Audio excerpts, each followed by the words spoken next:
Hello, hello. Hello, how are you? I'm good. How are you? I am good. Good. How's the week been? Ah, we're just seeing that it hasn't come home. Phew, a disappointment. What's But what we did well. We got to the freaking semi-finals. finals? So we got to the finals, sorry. Yeah, But it's so sad, Duty. Those poor boys are just getting such a lot of abuse. I know. Penalties are just so. This is a heartache. Yeah, yeah, It yeah. was just, but I think, at the end of the day, for what they've achieved, to go through semi-finals, to get to the finals, and everything. They played well. That Saka guy, honestly, 19 years old. Jeez. Man like Raheem Sterling, man. Mm. But yeah. That Really, 4 day bank holiday is gone, guys. I mean, we don't even know if it was really a thing, but it was a good. It was a good incentive to support the English team. It But was. here we are. It was. I have a little rant, so Mm, maybe let's introduce, and then I want to come back about the, mm, the, the football. mm. Okay. If you're listening to this for the very first time, welcome to Girl in Skies podcast with me, Natasha. And Xolie. I sometimes go by Nat. Sometimes go by Michelle. Yes, actually, I've got two rants. Okay, go for it. Rant away. Okay, so the first rant is about, okay, so England was in the finals. It's coming home, what, and No. so okay. Listen, I'm not a sport person. I mean, the, Mm, the, the most I'll watch is like basketball so that I can talk to my crushes and be like, oh my god, Boogie Cousins did this or whatever, just to mm, sound like, oh my god, did you hear what Stephen A. Smith said? mm, That's my extent of sport. So England's coming home. What? I wasn't really holding my breath. First of all, I didn't even really understand why are we doing Euro 2020. Why is it not called Euro 2021? I mean, first of all, but obviously because it was supposed to be last year. yeah. But please bear with me here. So I remember not a few, a long time ago. This is probably 2003 or four or something. I remember very new in this country. And there was a time where I don't know what sport sorry, it was football. I don't know what tournament it was. And England was playing France. And it was a Mm, big game. mm, And I remember at the time, there was a lot of us, a room of immigrants, and we were all hating on England. We were like, we're supporting France, right? And I remember France won, right? And we used mm, to live in a flat, like, but like a three-floor flat, like it wasn't a lot of people. And then when France won, we were like, yay, and you could hear the silence, like, and then I remember the next day, like our neighbors kind of giving us looks or whatever. Right? mm, I share that to share the journey. mm, Some 20 plus years later, I'm mm, here watching England, the Three Lions, ole ole is coming home, mate. And I mm, feel a certain, I'm like, you know what? England is home. It has mm, been home for, at this point, what, 20 years or whatever. It is my home. I will support it because if we win, it's summer. It's going to be lovely. The mood when everyone is mm, happy. So I'm mm, supporting it. But then I go on social media, I talk to people who also live in this England, who also have visas in this country, mm, who pay tax in this country, who have called England home for many years. because for one reason or another, their home Zimbabwe, they cannot go back to, whether it's economical, political, emotional, you know. But then these same people do not want to support the place that has given them a sanctuary of safety. They are not supporting France. So they're not supporting England. I see people saying, I am supporting Italy. I shared my experience at the beginning to share ukuthi lami. I too used to be a hater. But that was before, I was very new into the country. But I'm sorry, you've been living in England for 10 plus years. England has been your home. You are here, literally, busy going up and down to Croydon to, sort out your papers. Busy going up and down for prayer vigils so that, you get your red passport. And you have the nerve, the one time that you can say, you know what, I'm supporting England. You choose not to. Me personally, I took that very personally. Like it's a joke, but actually it's like, I'm like, no, you live here. You've chosen to live here. You've lived here for, okay, I can understand if you've lived here for like 4 years or whatever. You've lived here for 10 years. How dare you not support where you live? I'm sorry. And last, then I'll keep quiet. These are the Euros.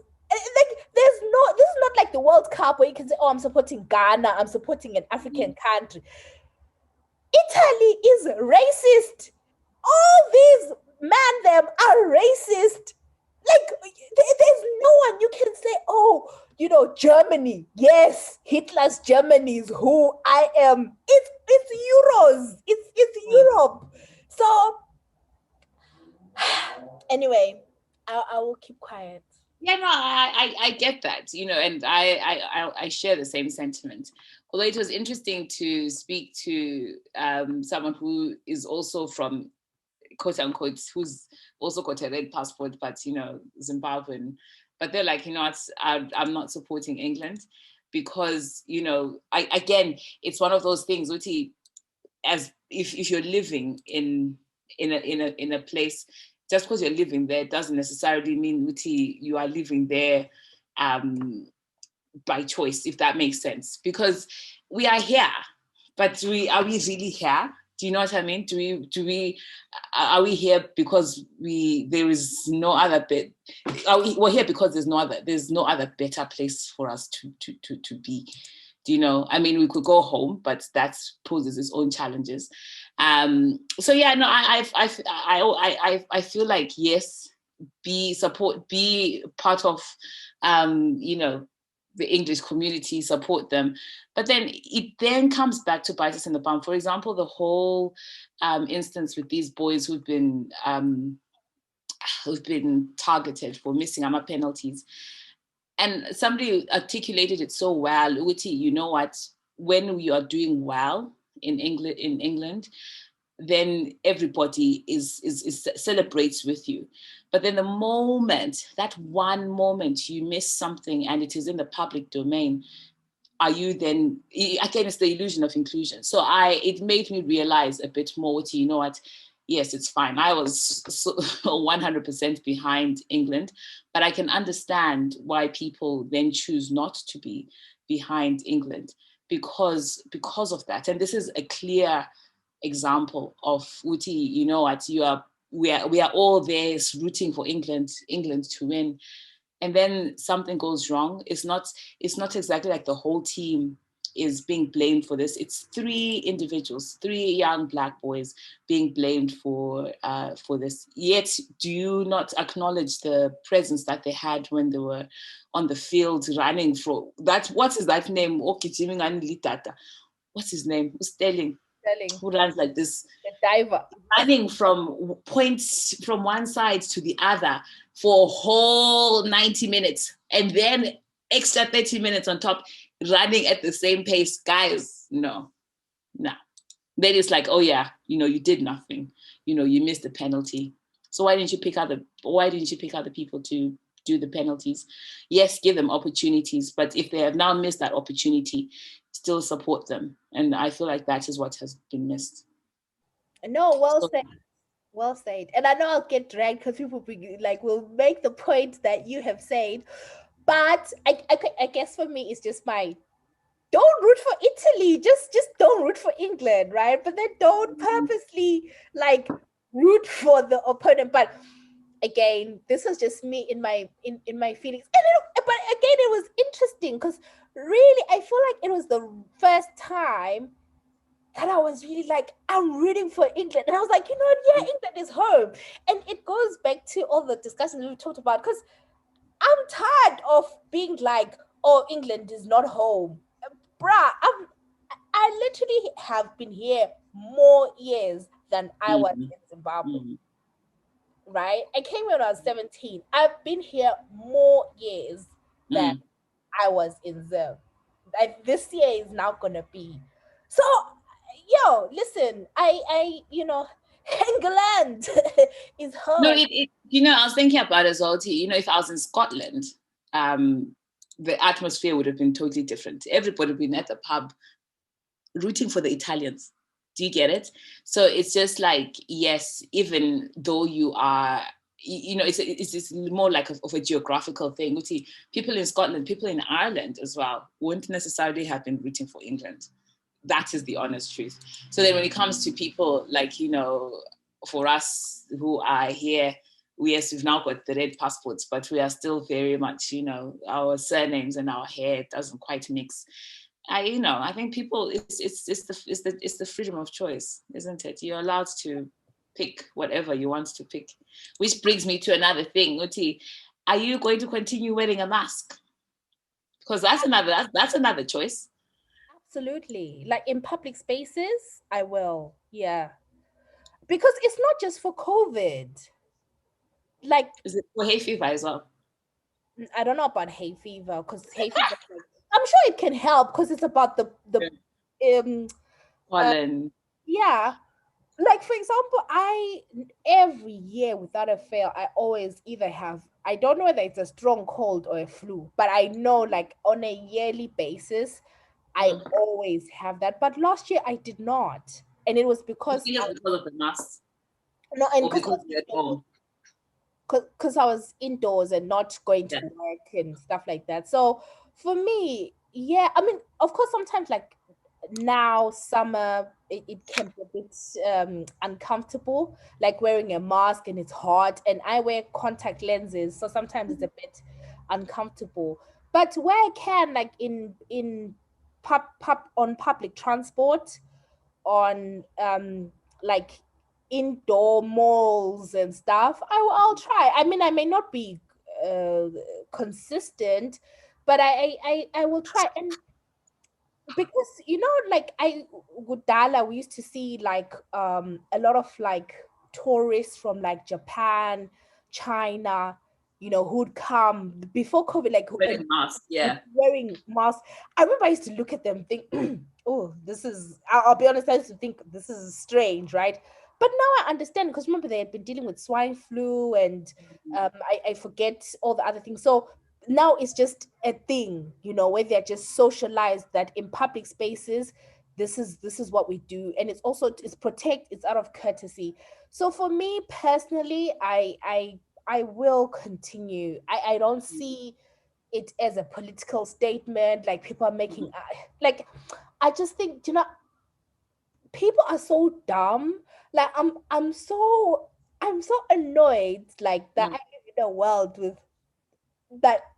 Okay, I just feel like there needs to be certain spaces where IQ is tested, and then I will know what, okay, in that space IQ Hambajani, because it's just like what's happening even with America. I see it even here, because they say that 19th July, right? But yeah, now you see people not wearing masks. Like people were wearing masks at the football, like on Sunday. There was like very few. You could count the number of people wearing masks. But then, I think the argument is that fair enough. Like it's Sunday. It's just a few days before Freedom Day, before you don't have to wear the mask. So what's the actual point?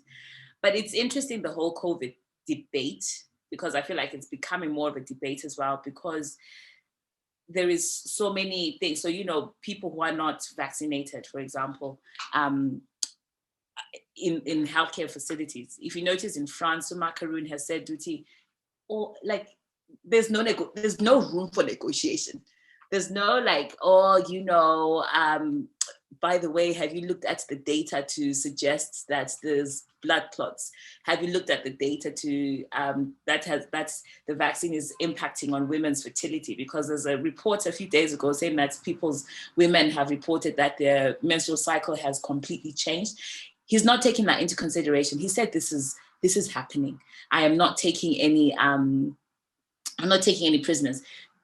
All healthcare professionals, whether you're working in a care home, whether you are working in whatever, you need to get doubly vaccinated.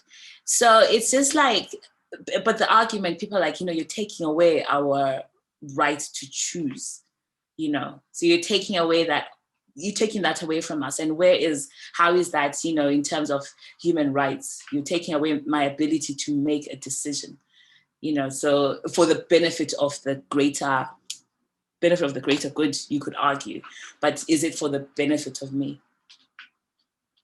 Yeah, I think that's a good point. I think for me with the masses, I think it's the right call to say it's a personal choice, right? So my personal choice will be to continue, like in pub, obviously, like outside, no, like and when it's summer, because we know that COVID doesn't really thrive as much in hot temperatures.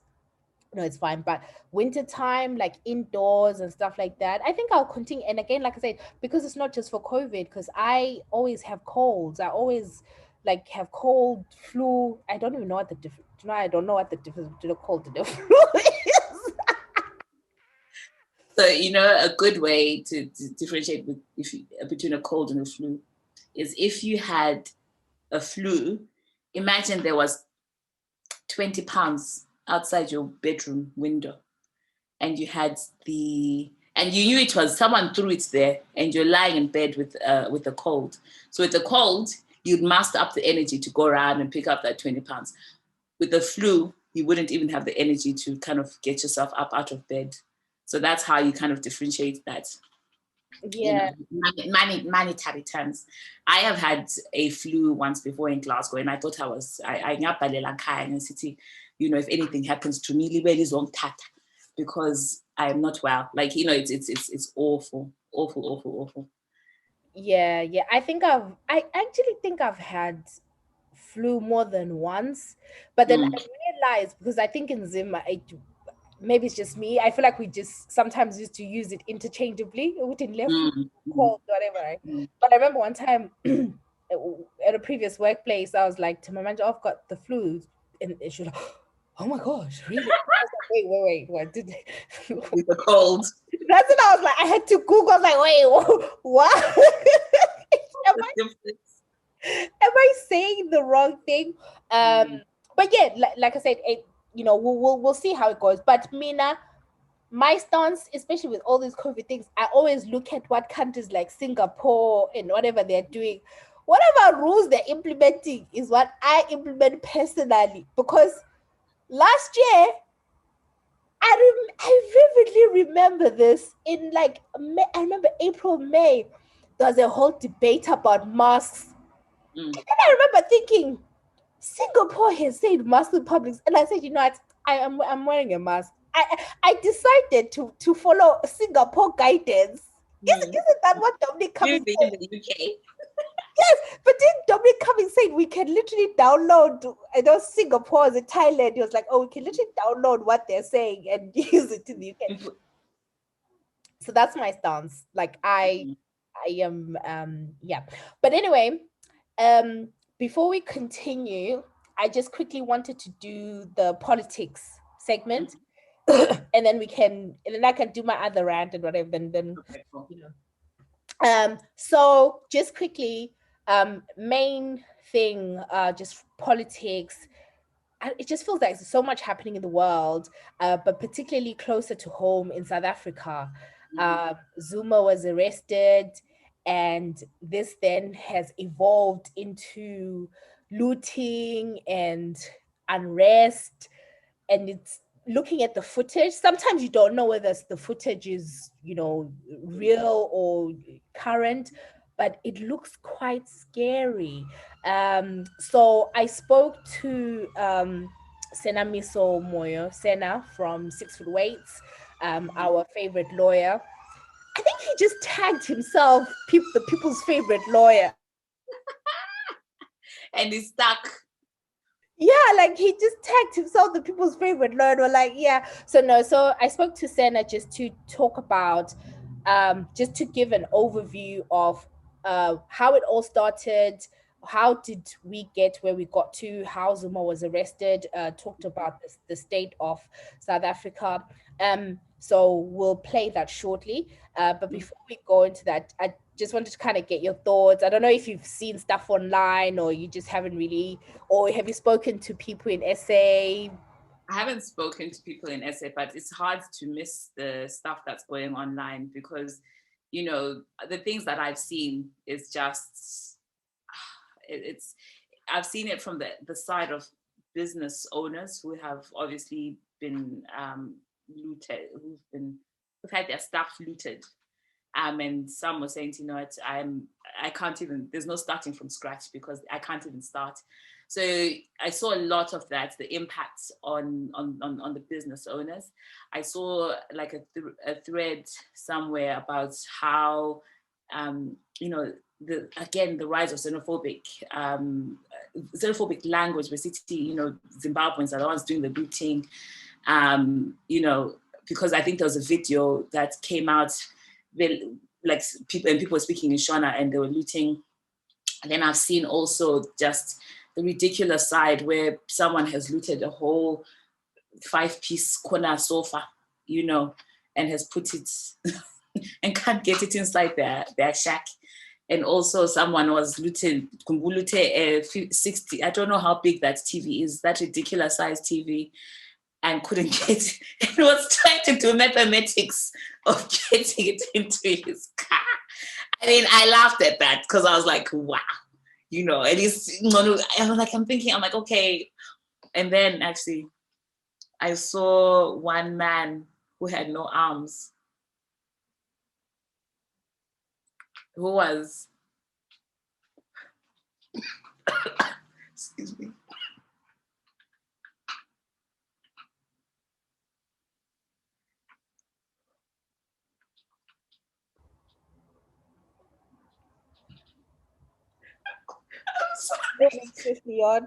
I'm sorry. This man had no arms. And the pusher, whatever, he was looting with his legs. So it was just a difficult situation to observe. But yeah, I laughed at that. I was like, oh my God. I absolutely hate you for bringing that up. You saw it too. Did you not? Like, I was like,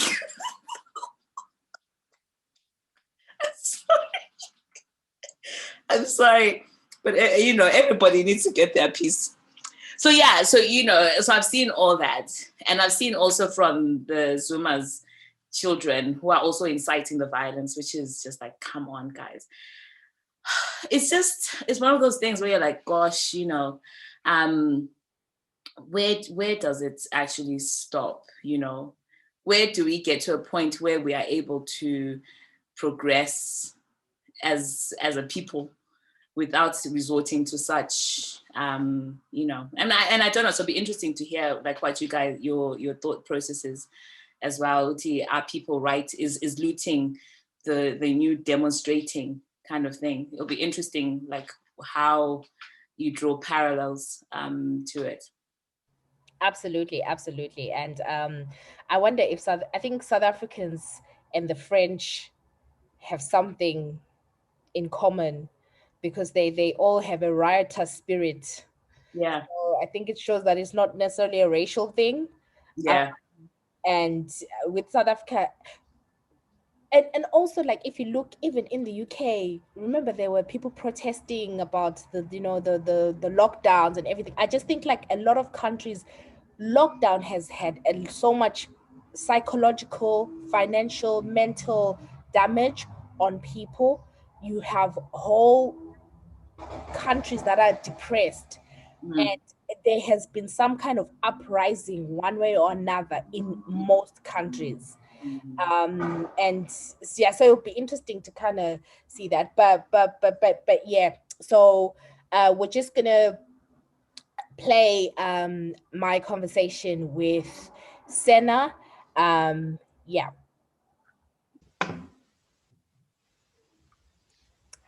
Hi, so welcome Senamiso Moyo. Some of you will know him from 6 Foot Weights, and he is a lawyer as well. So a lot has been happening in South Africa, Zuma's arrest, the looting, a lot of unrest that is happening in South Africa. So I thought who better than to speak to than Senna to give us a lowdown on, what's happening in South Africa, because I know a lot of us have been engaging, but loosely, but it'll be really helpful to get an overview. So Senna, before we start, how are you? Good, Nat. How's it going? Good. No, I am good. I'm good. Thank you for taking the time. So, yeah, the floor is yours. Like, if we can start with how did we get here? I'm specifically talking about Zuma's arrest. Um, you know, I understand he's in contempt of court. But yeah, if you could just give us an overview of how we've got there. Ooh, I think let me just pick it up from when the actual commission of inquiry was like launched or started or founded, whatever it is. So I think during Zuma's years, I think we're all familiar with the whole Gupta family and how they had their hands on state enterprises and how they were making big government decisions, right? Which minister to hire, which minister to fire, all that stuff which should ideally sit with the president or the executive or the National Assembly, whatever it is. They apparently were involved and they were paying big monies to ministers to make decisions in their favor, right? So this is apparently during Zuma's years. Fast forward to the end of Zuma's tenure, Ramaphosa comes into power and a commission of inquiry into state capture is founded. Right, this is about 2018. So the year after Zuma's out of office, State Capture Commission begins. Right, it's chaired by Deputy Chief Justice of the Constitutional Court, Raymond Zondo. So Zondo is chair of the commission. Now we'll get to him. He's like probably one of the stars of the show. But as the commission goes on, people are called in to testify. The way it works is you get issued with a notice, come to the commission. It's more like a summons, really. You can't say no. Like it's a government issued sort of thing, which is binding. So they issue with, I think, a summons, and then they say appear at the commission. So what happened is they issued one to Zuma. I think he appeared the first time, but then they wanted him to come back, if I'm not mistaken, and then he said no. Now, the reason Zuma didn't want to appear is because he has a problem with the chair, Raymond Zondo. Zondo, apparently, Zuma alleges that they have beef dating back to 25 years ago, whatever it is, when I think Zondo was still a lawyer, and I think he dated Zuma's sister-in-law. Right? So he's in Dabazaband. Proper family dynamics, personal issues, two guys that don't like each other. So Zuma comes in, he says, well, you can't make me testify. You can't make me appear before a commission with someone who clearly has a bias against me. I can't do that. So what he then did is he went to the High Court and made an application for Zondo to recuse himself or to be recused. Or meaning in simple terms, when you have a feeling that a judge or whatever has a bias towards you, you can actually apply to a court that, sorry, can this person step aside? And then in an ordinary case, the Judicial Service Commission or whoever's judge president will allocate a different judge to hear the matter. So Zuma said, well, I can't testify in this commission with someone who doesn't like me and I don't like them. We have a history, right? It's like if I go to a commission, I find one of my exes there, I'm like, oh, I'm not going to be keen to testify. So long story short, Zuma didn't testify because he said, well, I've still applied for this guy to recuse himself. So, mina angizingeni. They then went to the court. So Zondo and the commission then went to the constitutional court and said, look, can you issue an order directing this man to come to the commission? They went to the Con Court. The Con Court issued the order, as naturally, I don't think it was opposed. They issued the order to say, no, look, Mr. Zuma needs to appear before the State Capture Commission. If he does not do that, he'll be in contempt of court, which is a criminal offense, right? The court order is issued. Zuma is told to appear. Zuma does not appear. In fact, he actually says, I will not appear at the Commission of Inquiry, repeatedly in that case and in public.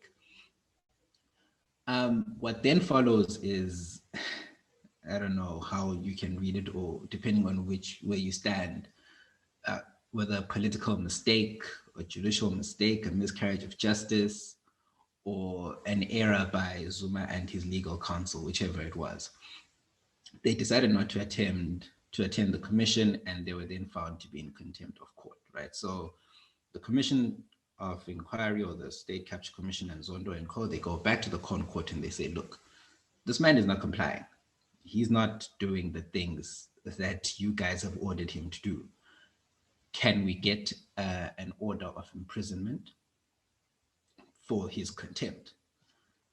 And a few weeks later, the Constitutional Court comes back and they say, well, Mr. Zuma will not attend the Commission of Inquiry. He has not attended, which means it's a criminal offense in itself to not attend, a thing. To be in contempt of court is a criminal offense. He then, long story short, is found guilty of contempt and is sentenced to 15 months in prison. There's a whole legal debate about whether or not that was the right sort of committal. I think we can all understand that he is guilty of the crime of contempt. I think what's up for debate is whether or not the Con Court, which is the final court in South Africa, acting as the final court, had the authority or should have actually imposed a sentence of imprisonment in what was initially just a civil case for them without actually referring it to like a criminal trial.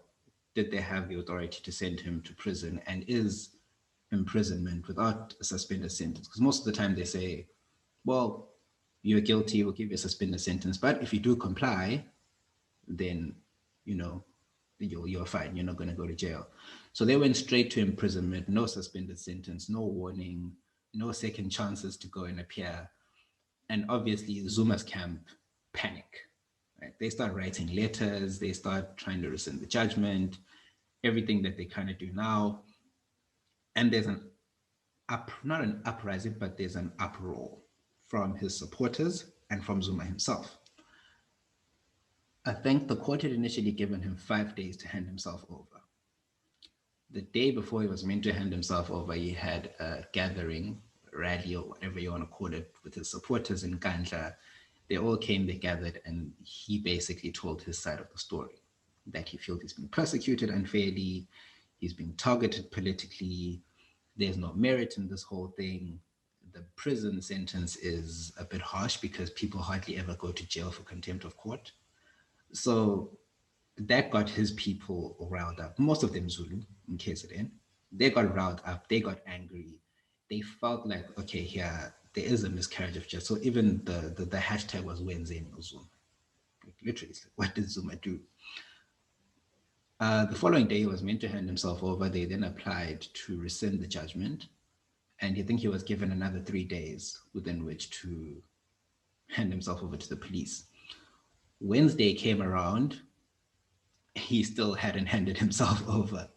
So now we're looking at the 5 days has passed. We've gone a full 7 days from the judgment. Zuma's still chilling in his house, and his supporters are literally waiting outside there with him kondo and sticks and whatever and guns. And they're saying, Tina Zuma's not going to jail, including one of his elder sons, Edward, I think. He then decides to hand himself over before the midnight deadline. He says, okay, I'll go to jail. He goes to prison, hands himself over, and 2 days later, literally on the Friday, his supporters, maybe riled up a bit also by his daughter and his son and his other supporters, then decide they're going to make this country ungovernable. So it started off with torching of trucks on the N3, somewhere close to Durban. They decided to set the trucks alight. They burnt them, and there was huge damage. The whole road, like this is a major freeway. Whole road closed, done, like Lutu. And it spread from KZN to other parts of the country. So now you've got people burning shops, you've got people looting shops, burning malls. There is chaos and a bit of anarchy. This is in KZN and mostly Gauteng. Every other province, I think, is still fine for now. I doubt in Cape Town there'll be any uproar. Before we move on to now talking about the looting and the unrest, I just wanted to go back on the Commission of Inquiries, right? In terms of like what was their terms of reference? So what was really going to, with the inquiry and everything that was happening, did that commission have powers as, in conclusion, say if Zuma had gone and they'd heard all sides, what was the extent of their powers? Could they arrest someone, or was it simply one of those commissions where the conclusion would be a report is published? Because the reason I ask that is it then makes me think that, okay, when they went to the court the first time saying, oh, he's in contempt of court, I mean, fine. But then when they went again saying, he's in contempt of court, therefore be criminalized. So it's just weighing, could they have gone to Concord or maybe a lower court and got a different outcome? It's just curious to me. There may be. So just to answer your first question, what happens with the Commission of Inquiry? Like most commissions in South Africa, really, the chairperson Zondo will then compile a report, which will have his findings and recommendations, I think mostly findings.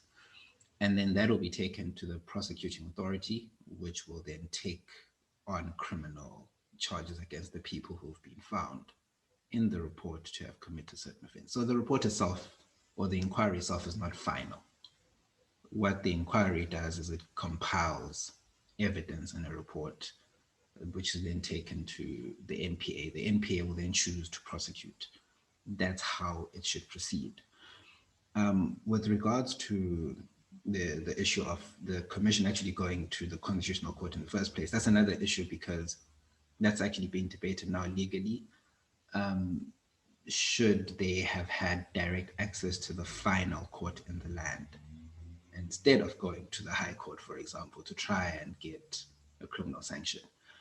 I think they're very entitled to do that based on the gravitas of the case, the nature of the state of, the state capture inquiry, the people it involves. I mean, it's a lot of high-level politicians that are testifying, so it only makes sense, I think, for the highest court in the land to also hear it. The only issue is the finality that comes from the Constitutional Court, because you can't appeal to a higher court. There is no higher court. So if in that respect, you might think, if they'd maybe gone to a lower court, could have gotten a different decision. Who knows what would have happened?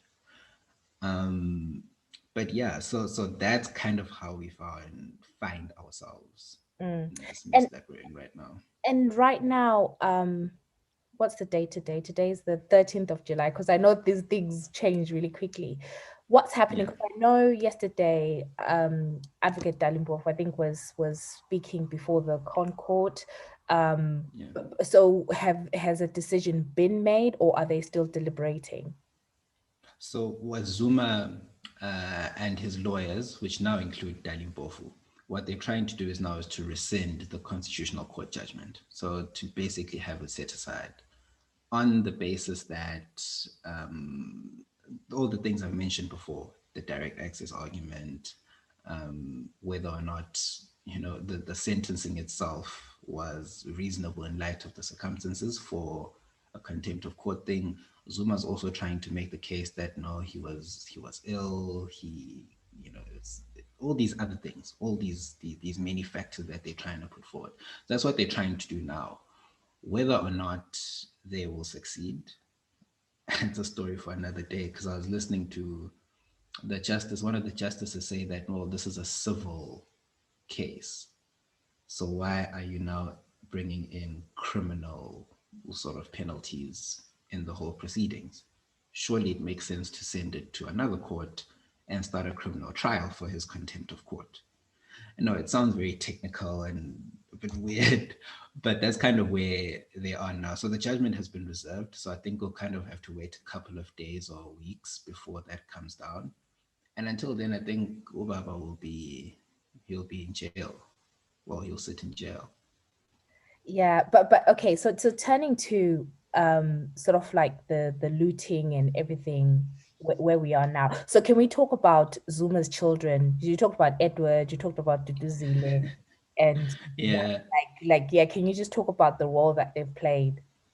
So on Friday, when the initial sort of skirmish started with the burning of the trucks on the N3, his daughter Duduzile then said, I think she was putting out a whole bunch of tweets saying, "We see you, Amandla comrades, it's a war, we're not deterred, blah, blah, blah, blah, blah, blah."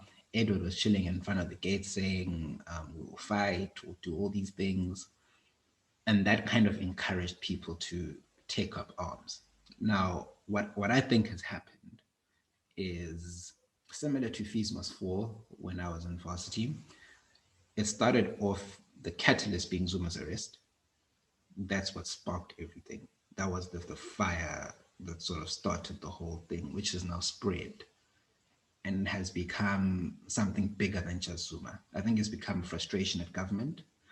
I think the fact that we're now in level 4, and for those without sort of context, level 4 means we're one step below a very strict lockdown, essentially.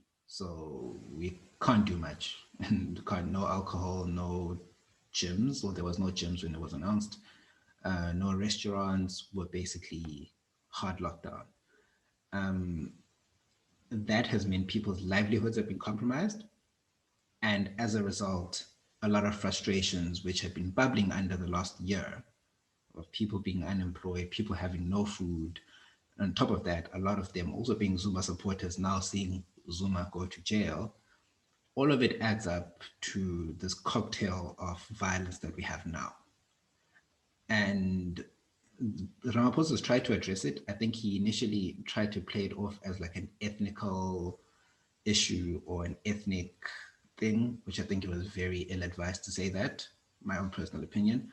But that's kind of the role that his children have played. They were the kind of the initial, yes, start a revolution, start a war, start a riot, start this, start that. But since then, I think it's rolled up to be bigger than even what they thought it would be. And more than, I don't even think they intended the damage and the violence to be that high. I think they just wanted their father freed. But I think where we're at now is, yeah, military deployed and everything. It's a proper mess.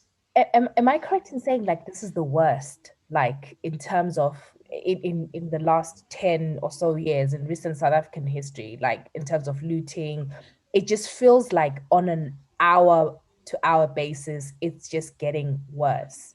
The anarchy. Yeah. It might actually be the worst. Fees Must Fall was bad, but that was, almost sort of centralized to universities and surrounding areas. Like I remember at the time I was at Wits, and for 2 years, 2015 and 2016, there'd be start of a protest against fees, which would then spiral into the streets and tear gas and buses burning, shops looted, all these things. But this on a national scale is hard, I think, for even government to bring together and bog down. And that's mainly because with universities, it's easy, you know where the universities are, and you can kind of contain the violence to within that space. And it's easier to deal with students as well. Students, most of them are compliant, they're very peaceful, they're smart chaps. Now you're dealing with all kinds of people in society, like a free for all. When they say Jabulani Mall in Soweto was being looted, it's being looted by almost anyone and everyone who lives in and around that area. So it's bad.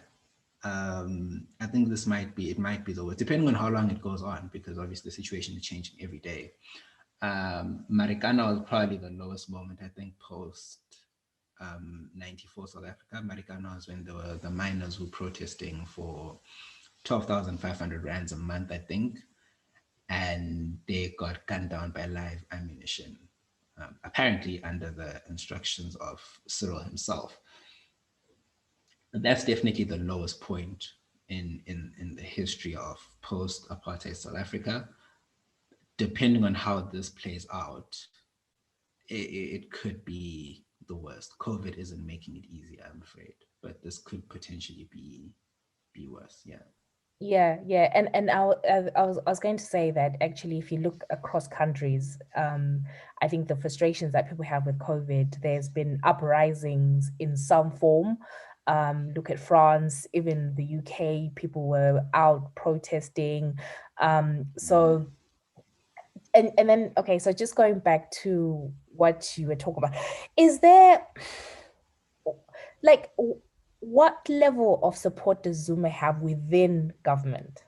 Because I've seen comments about, there are people that have been on mute, some people not saying much, and then accusations of, some of these uprisings or whatever being coordinated by people within government. So yeah, what level of support does Zuma have? And yeah, yeah. How precarious is Cyril Ramaphosa's situation considering that?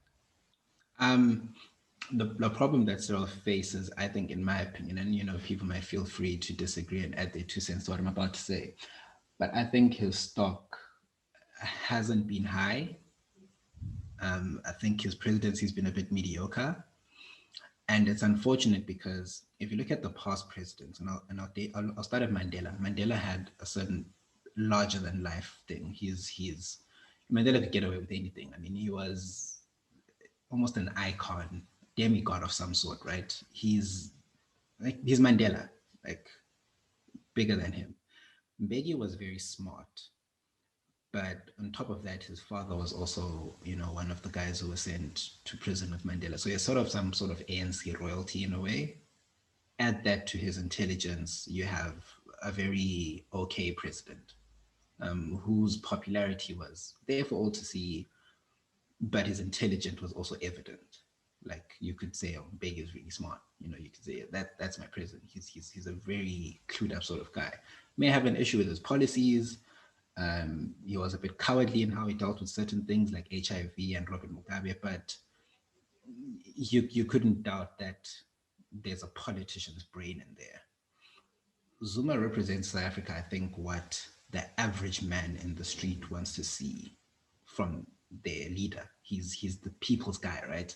He's very popular in the sense that you can feel that he's just an ordinary gent.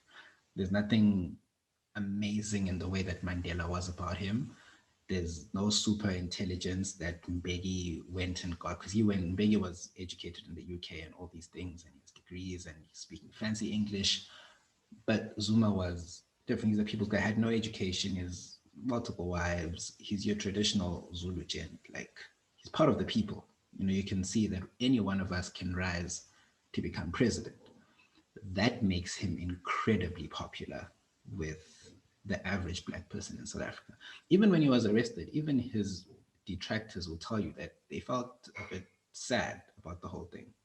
On top of that, you have some of his political opponents like Helen Zille who say, well, I've spoken to Zuma, he's a charming man. He's this, he's that. In spite of all his crimes and imperfections, people always have a nice thing to say about Zuma. Cyril, on the other hand, unfortunately for me, has none of what all the other presidents ever had. Doesn't have the charisma. I don't think he has that intelligence that Mbeki sort of oozed. The charisma of Zuma is not there.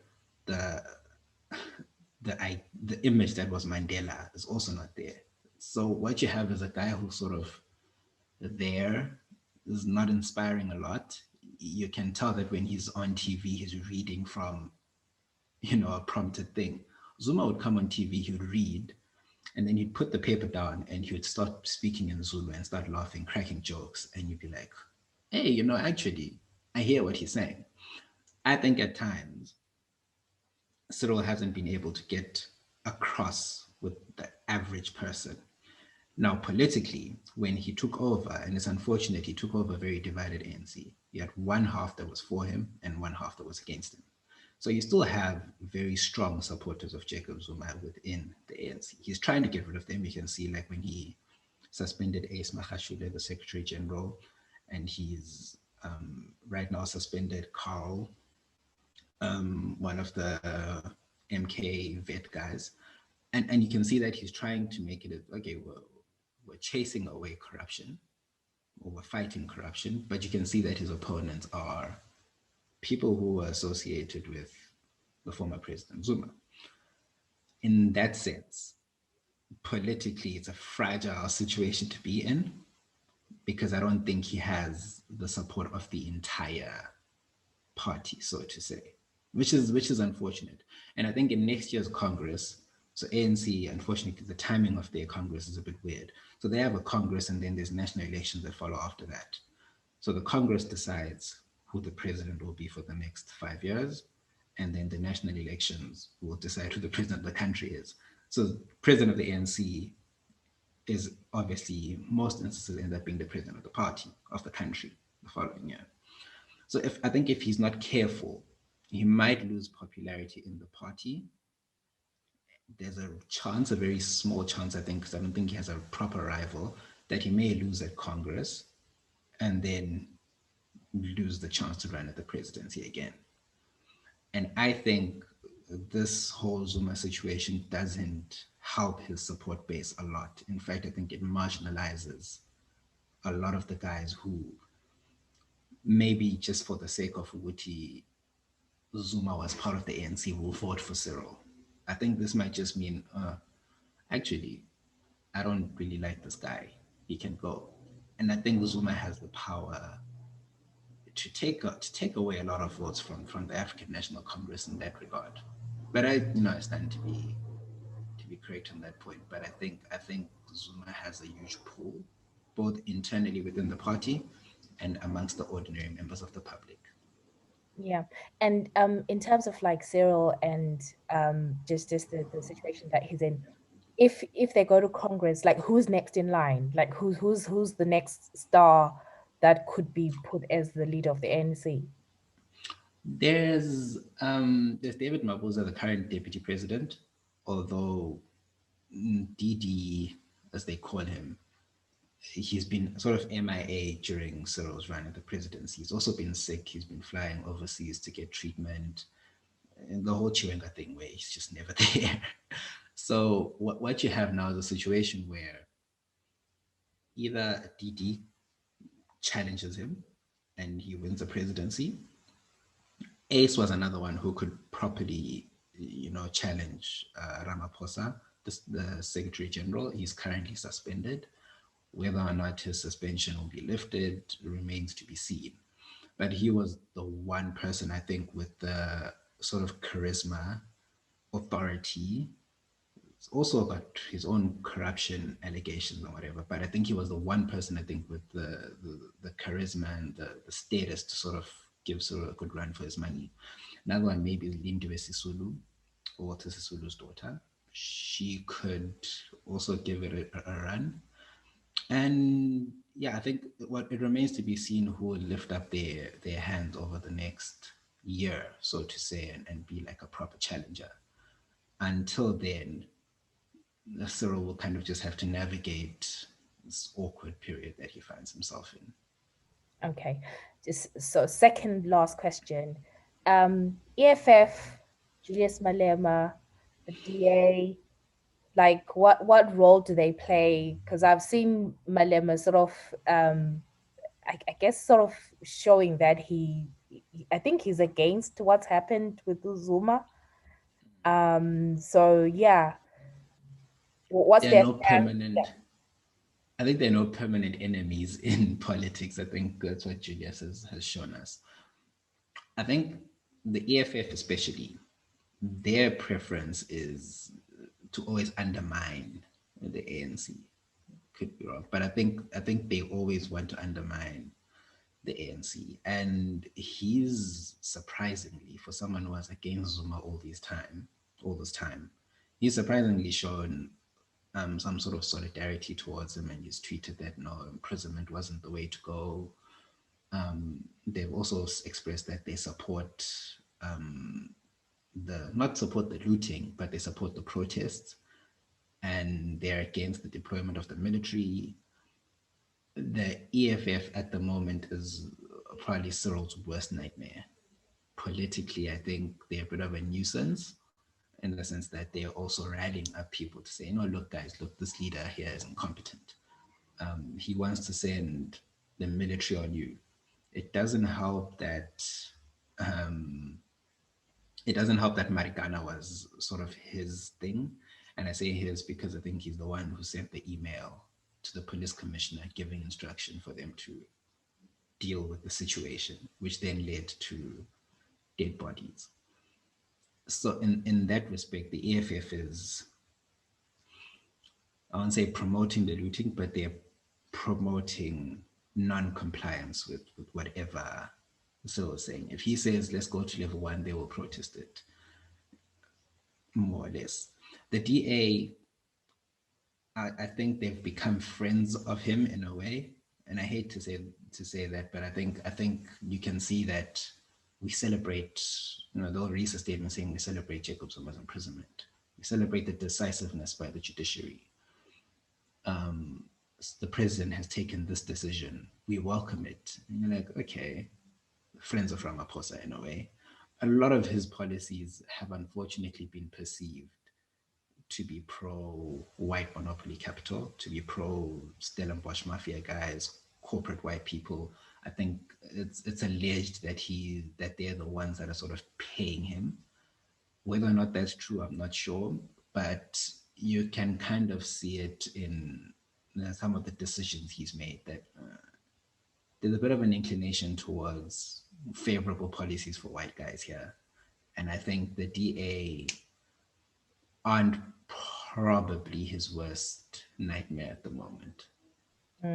Okay, no, that's interesting because like the Helen Suzman Foundation, WMC, and all that stuff has kind of propped up. So I guess it's really not helpful. And then just lastly, like, I don't even know like how to ask this question because you've got a political situation, right? A political problem, chaos, and then you've got the judiciary and the role that it plays. But, I mean, how will this be solved? Because essentially, it's the judiciary versus the politics of it. Yeah. How is it solved in a way that doesn't undermine the judiciary? So there's been calls for the judiciary to kind of blindly continue. So that's just to continue with the law as it says. If he's in contempt, he's in contempt. Arrest him, he must appear. Even if they try to rescind the judgment, apply the law to Zuma as you would to any other person. The problem is, has it been applied to Zuma as it would any other person? Like, would anyone else go to prison for contempt of court? Not many people would, to be honest. I think most people would get a suspended sentence and then be forced to appear. What the court said was, because of Mr. Zuma's status and because Zuma has repeatedly said he will not attend, a suspended sentence wouldn't work.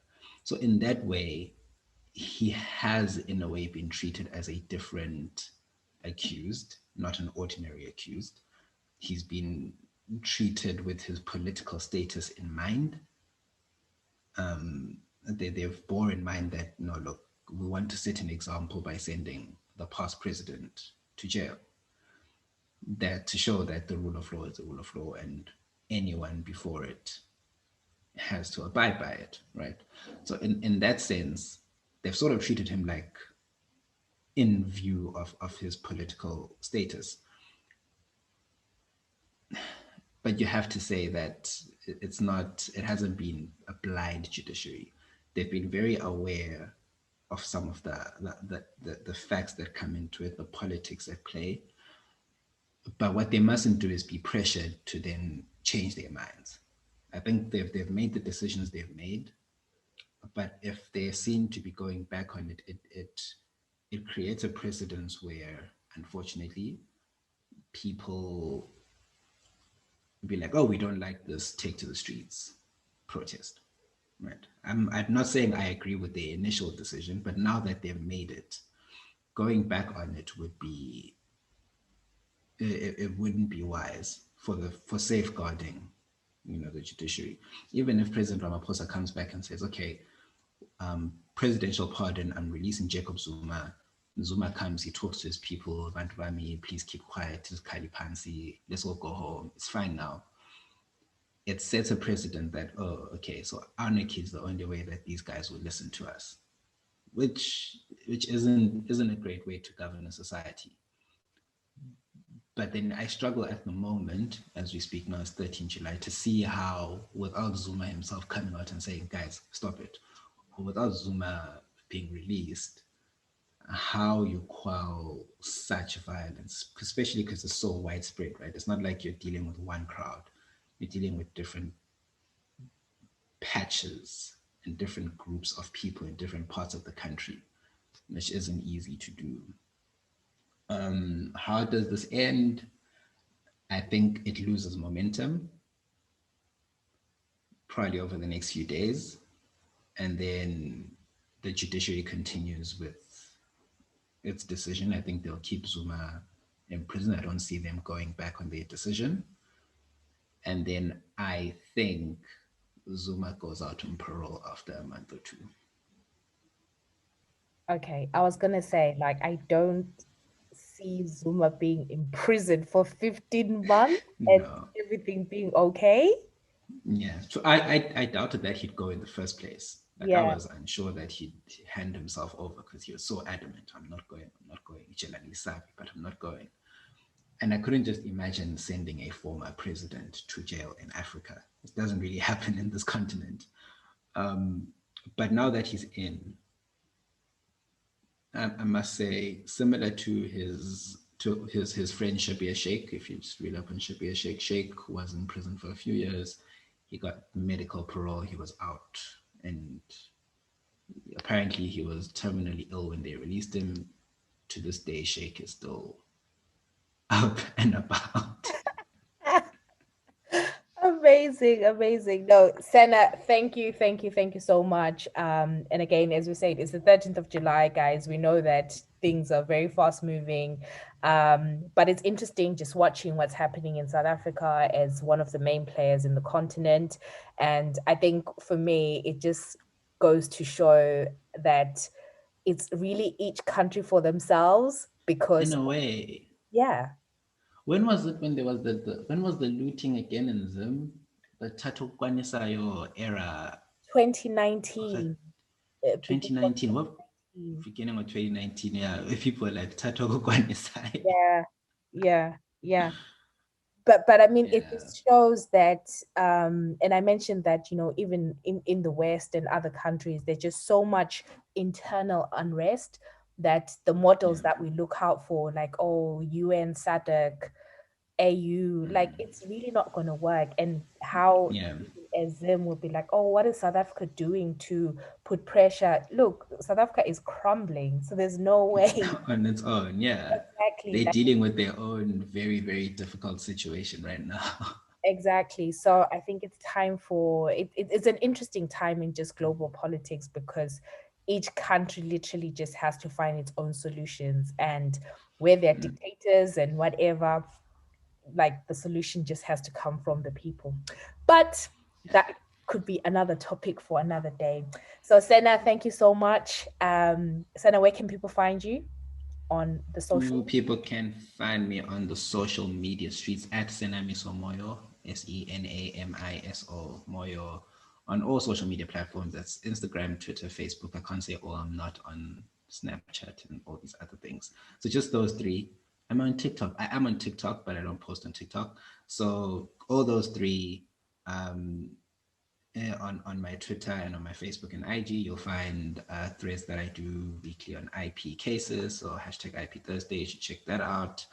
And also follow and like the podcast at 6 Foot Weights that I do with Tabo every week. So yeah, that's where the people can find. That's where the people can find my stuff. Thank you, Senna. And guys, tune into 6 Foot Weights. Thank you. Bye. Yes, so thank you very much to Senna Miso from 6 Foot Weights. Guys, do check out the podcast and let us know what you think about what's happening in South Africa. What does it mean for a country like Zimbabwe? What does it mean that there is the country that we always are saying, oh, South Africa, what is South Africa doing in Zim? The fact that they're also in so much turmoil, what does that mean for us? So guys, let us know what you think and how you think this is all gonna end. Yeah Interesting. Okay. Mm-hmm. And on to the next one. Is there anything else in politics? Sorry. No, that's just the main. I think we got a huge chunk there of the politics. My second, okay, it's not a rant. Natasha's rant day. This is what we should call the podcast. So I just, okay. So if you're listening to this podcast for the very, very first time, and you missed the top of the podcast, we are Girl in Skies podcast with Natasha and Xolie. Sometimes we go by GIS, for the men them who don't want to be saying Girl in Skies because they think like it makes them sound moist. But I just wanted to clarify that it is not girls in skies. There isn't a plural. It is girl in skies because it's not literal, right? We're not in skies, so it's not literal. Because if it were literal, it would be girls from skies or ladies from skies. It's not literal. So skies is, a triple entendre, a homage to, Bulawayo, city of skies, home.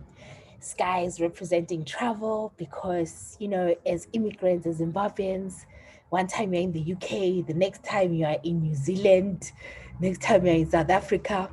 And obviously skies represent the airwaves. So, and, we thought girl in skies, it just sounds, it flows better from the tongue, and also as time goes on, when we start doing our merch and stuff, all y'all will be wearing your merch saying girl in skies. So it will make sense instead because you're wearing your merch which says girl in skies, so you personalize it.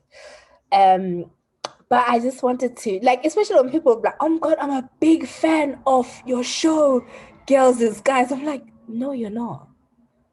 Because you would know it's not girls in skies. I think it's interesting because we spoke about it in one of our earlier episodes, like why we went with the name. So yeah, it when I see it, so I'm just like, hey man, girls in skies. But I'm like, no, guys, it's not girls, it's Gail, just Gail, and it's like, it's you could be in wherever you are, but we are from Bulawayo, so that's what we are trying to really push. The skies being skies from home, but skies in that away from home as well. You know, we are in the sky as we speak, and I am a girl in the sky. But yeah, no, it's interesting. It's always interesting to hear when people say, because people automatically just think, oh, because it's two girls, but we are two women, we're two ladies, you know. See, and that's why I'm saying it's not literal, because next people will be saying, first of all, you're not even girls. Yay! My God. Words. Bruh. People are difficult. One time, yeah, that's when I stopped posting on Twitter fleets, right? I posted a picture, so like I have it. I guess it's a hobby, you know, like my on Instagram where plus size whatever hello to world plug. And so I took some pictures. Shout out to Muso and Ngozi who took pictures. So I don't know, that day I was feeling extra brave because I am scared of Twitter. I am very scared. That is the wild, wild west. I am very careful about what I put out there, particularly my person, whatever. So I posted, you know, like some of the pictures that I took there, right? And it's so weird how you always remember the negative comment. There was this guy. Oh, I wish I had taken his name because I blocked him, right?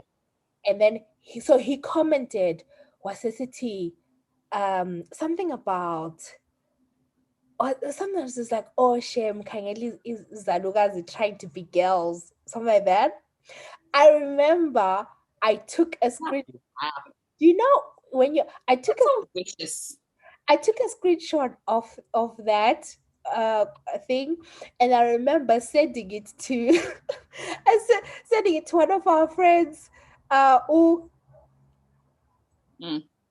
I don't know, I was just like, look, you know, like when I want to reveal someone, because I was like, I feel like he would know who that person is.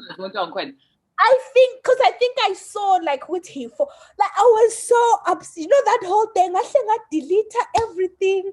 I slept the whole day. I was just like, wow. Because of another child. Yeah, I just said, oh my God. But anyway, but again, it's weird how you remember the one negative, whereas everyone was like, oh my God. There's a lot of positives. And shout out to, I'm going to see if I can quickly grab this person's name. 1 second.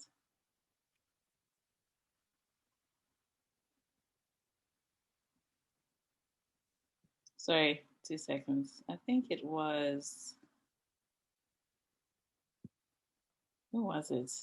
Who actually said, oh, you know, what, it's just like saying, it's a shame they got the name. Sorry, but we got mentioned in something recently, and they called us girls and skies, and that person's like, oh, you know, we'll get there eventually with the name kind of thing. I was like, oh, you know, shout out to you, man, because this is true support, you know, from day one. Shout out. Oh, I just wanted to quickly mention. So last week we did the whole like J-Lo episode. But basically is, you know, finding love again or returning to love. So I wanted to shout out BK on Twitter, no, on Instagram, Bay Temba, because asked a question on our Instagram page to say, oh, you know, can love be sweeter a second time?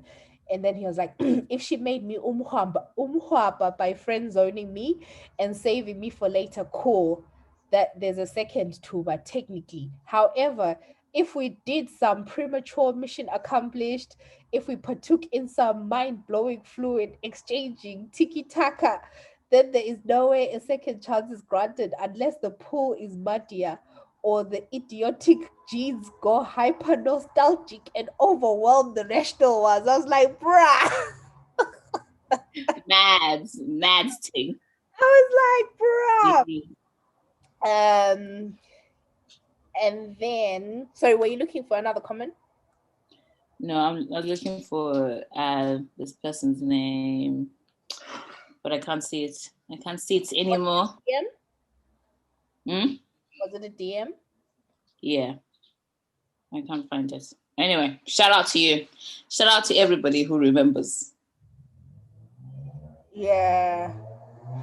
Okay. Yeah, cool. And and then so before we go on, just to let you guys know that we are going to go on a break. So next week, so the episode after this one will be our season finale. So our season 3 finale. So you remember we've started season 3 end of last year. And we've been going like non-stop Forever. February. So it's, as you guys know, like we like to take a break so that we can go and gather content, come back refreshed, re-energized. And you remember we shared with you at the beginning of the year that Xolie had got a new job, I got a new job, so it's been quite intense. So yeah, just need to kind of take a break, just similar like we did last year. We're gonna take a break. We're gonna take a break, and so and I need to be honest with y'all. I remember I didn't congratulate her and I was so excited and I got that new job. Thank you. But work is kicking my ass. Like, I am not even joking. In ways I have not even imagined. It's really something that is stretching me beyond what's beyond what I even imagined. I remember I was having a rant with one of my friends earlier, like maybe it was last week, and I was like, oh my God, this job that I was thanking God for is literally it's just mad. And I think, I have to be honest enough and say that I have a lot of learning to do. And, give me some time, give me a few months, I'll probably be excelling at what I'm doing. But what they give me, winner. So you expect a whole new title and a whole extra pay, and you expect to be doing the same thing. And that kind of rattled me in a way, because it's like, yeah, no, you're right. I was expecting to kind of carry on in the same kind of, I don't know what I expected, but I didn't quite expect this. So, I just think I have to be honest enough to kind of share that with you. Yeah, no, it's interesting. I'm not one to give up. I'm not going to give up, but it's definitely it's tough. So definitely need to kind of recharge and be able to focus on that, get myself and my life in order so that I can come back and be very wholesome and be very focused on this as well. Absolutely. So not this episode, the episode next, because we don't want people to be like, what's happening, but also like we'll no, let me not overpromise. I was about to. Let me not. We're gonna go on a break and chill. But on Patreon, like the Patreon guys, you will continue getting content because you keep the lights on. So if you guys want to support us and miss us, sign up to our Patreon. And yeah, because the Patreon guys get an episode a month, so we will continue doing that, maybe a little bit more, but yeah, that's if you can. But if not, you know what, we are 80 whatever episodes deep, so you can always like press rewind. We'll also be trying to share like throwback episodes and stuff like that. And we would be so grateful during our break, like, when you guys are meeting people, barbecuing, be telling them like, oh, I've been listening to Gellen's guys, or sending them the link and stuff like that, because that's how we grow, through you guys and other people. So we'll be so grateful. And yeah, like if you see us around, having our hot girl summer, just like, hey, say hi. And also, if you are again on Patreon, or if you're going to join us on Patreon and you want to come on a few episodes, Senami Somoyo cough. Do DM us and let us know. Just reach out to us, and we will make it happen. I think it'll be quite nice to have an in-depth conversation with Mr. Moyo. About his besties? About his besties, like maybe on a more private platform. He can ask more. Oh, That'd be quite good, wouldn't it? that would be quite good, actually. Yeah. Okay, we may make that happen. Yeah, I think we should. So yeah, Um, so reach out to us, guys. And if you have any suggestions, if you came out and you're like, oh, I think we want to know a little bit more about this with so and so. Like if you gave us the platform, Tina will go and ask. We'll ask the questions, on behalf of the people. on behalf of the people. Yeah. And obviously, like, our Patreon is juicy. Like, that's where we we overshare on our Patreon. So also, Yeah. maybe join our Patreon for more information, for the Exactly. tea. Exactly. For the tea. But yeah, guys, and we'll probably be back. Realistically, this is end of July, so like I said, next episode will be season finale. And then the Patreon guys will still get the episode at the end of the month. We're gonna go on a break, August, September. We'll come back maybe end of September-ish, because that's when schools open. So we'll come back then. And then yeah, we'll continue having fun. And like I said, Patreon, we will continue having content on there. But please allow us to have a break, guys. Please, like, us for Pelumoya. Just release us, allow us to have a break, like yeah, so that I won't be out here having a break and then I start having featuring because someone is upset that there's no new episode. Can you imagine? Once you're out there enjoying the little British summer that we get, and then you're having your drink, your ice block. Because someone is so upset that they keep refreshing. They're like, no. So we've told you guys we are having a break. We need to recoup. And then obviously, like, if you're a business and whatever, maybe next season you may want to advertise with us, because we have our followers, they have strong buying potential, ngabantu abalezinto zabo, so hit us up. Absolutely rich, and also just to prepare for the next season, send us emails. We'll be a little bit more mindful of the emails, the dilemmas that you send us in our inbox. So we'll deal with them a little bit more, diligently. So send us your dilemmas to my girling styles at gmail.com. Yes. And apologies to the people that we, because sometimes with the dilemmas, it's like sometimes you see them and you're like, oh, we're a month late. Would rather just respond to the person than read it out. But we'll go back to, I think people appreciate sharing it and then seeing people's comments, so we'll do it that way. Oh, and then before we end, just wanted to say, so we need to, I say something, you say something. I don't know how we do. So guys, your favorite podcast, Girling Skies, has been nominated for the Zimbabwe Achievers Awards, the UK edition. So we have been nominated.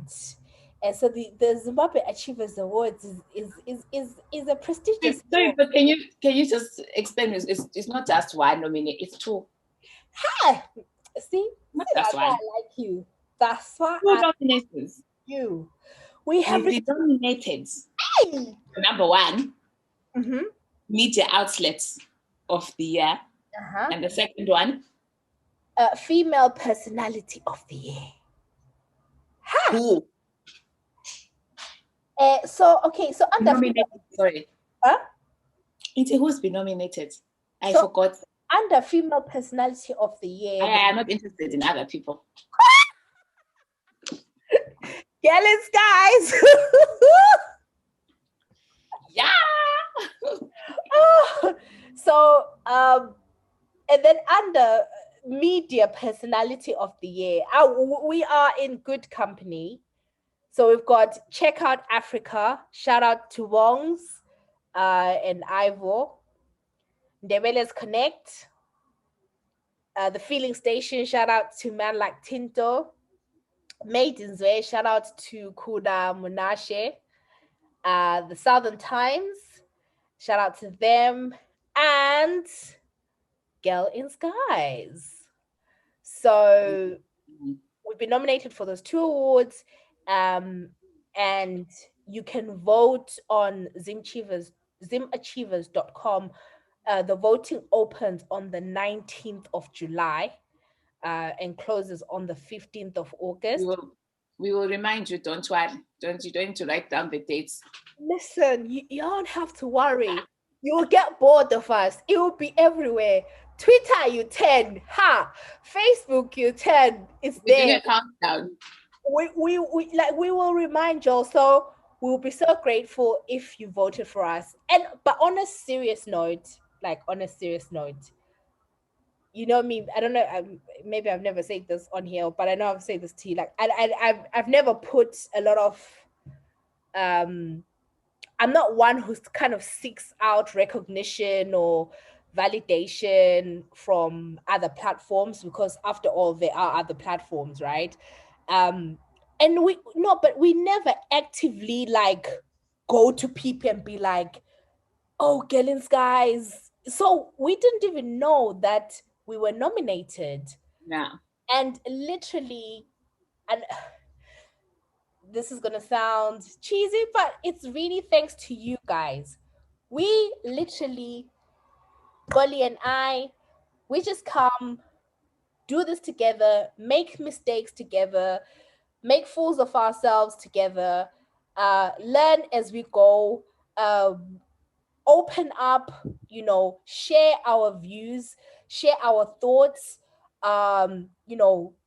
be transparent with you guys, try and bring people on, create a space for conversation that we hope will be lasting conversation and will help move the dial for our community. We're passionate about the diaspora and the voice, and we hope we've strengthened that. And literally we're no masterminds or anything, but just the fact that you guys support us then makes other people be like, oh, who are these people? Absolutely. So it's well said. Nomination as much as it is ours. Oh, well said. Like, I have nothing more to add to that. It's like, apart from the fact that we've been nominated twice. And just to kind of like, one of the, like on this article, the like other high flying nominees, I'm not going to name them because really, and then popular Girl in Skies podcast. They put an extra S in our name, but never mind, we'll forgive them. But yeah, so thank you guys for listening. Thank you. We do it not because, like Nat said, we're not looking for much. We're just doing it because it's something that we thoroughly enjoy. We enjoy coming on and sharing ideas, and it's also a learning curve for us as well. We learn as time goes, via your comments, your interactions on social media. We really appreciate that. So thank you. So thank you. So if anyone wants to, take me on a date to the Zim Achievers Awards. Hey, you might not get it. That's why I'm asking now. If someone wants to take me. How much is one ticket? Hi, my sister. I saw and I said, yo. But maybe if we go and Munya Chawa is there, that's one way, we can corner him because he's been ignoring our DMs. Yeah. So we've been trying to get him on, guys. £200. So much. Can we? It's not really sponsorship. If you're listening to this and you'd like to sponsor us to attend the award. Cool. Oh yeah, you can buy us a coffee. You can go find me. to go and pick up our award, because I feel if we are not there physically, guys, this is an OPF. Yeah, do you think it will be those awards like if you're not there, they don't give it to you? Yes. Something, guys. No, let's make it happen. So yeah, so you can go fund us. Not go fund us. Sorry, I actually hate GoFundMe. Okay, that's another for another day. Let me stop. Why do you hate GoFundMe? No, I don't hate it. Okay, no, I don't hate it. I don't. Why do you hate that platform? Not the right word. Why do you dislike it? No. It serves a purpose. It's fine. I just think it's a shame that, like, you know, like especially like in Zim, like that's just the government, everything has let us down, that everything now becomes GoFundMe, that things shouldn't be GoFundMe become GoFundMe. Yeah.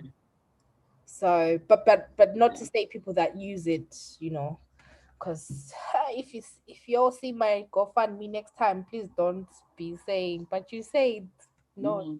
I'm not going to say anything bad about GoFundMe. Yeah, bonus is GoFundMe for some water. Exactly. Yeah. But yeah, guys. What else do I want to say? I think that's it. Just to kind of say, we're gonna go on a break. You're gonna get your season finale next week. Let us know, like, what have you enjoyed this year or from last year, from season 3? Yeah, what have you enjoyed? What have been the highlights? And hey, who knows? One day when we have money, it'll be so nice to piece like a highlight reel of like the different. But yeah, we need like a proper editing person, because that's a lot of work. Yeah, for sure. For sure. But yeah, I think this is us signing out, and I just wanted to say clearly, we now know why you all were running and training like no man's business last year for this apocalypse that's happening in South Africa. All the strength is needed for that looting, guys. People are waking up at 4 a.m. running. There's just been so many, there's just been a lot that's happened. So there's the looting, there's, I just feel like a lot of strange things are happening. Like, I feel like, you know, maybe God is around the corner. I have to blow the trumpets. I've been telling you all that you know, it's the end of the world. It is the end of the world. But I think this is a wrap. This probably is a longish episode. So if you come to this part of the podcast, hashtag why are you running? Oh, jeez. Hashtag why are you running? And tag get it. Oh, there's a time for that song to make it. Them loot. Da da da da da da. Utetu abantu. Dirty hopeful. Zeri. Oh my God. All right, guys. Later. Thank you so much. Later. Bye.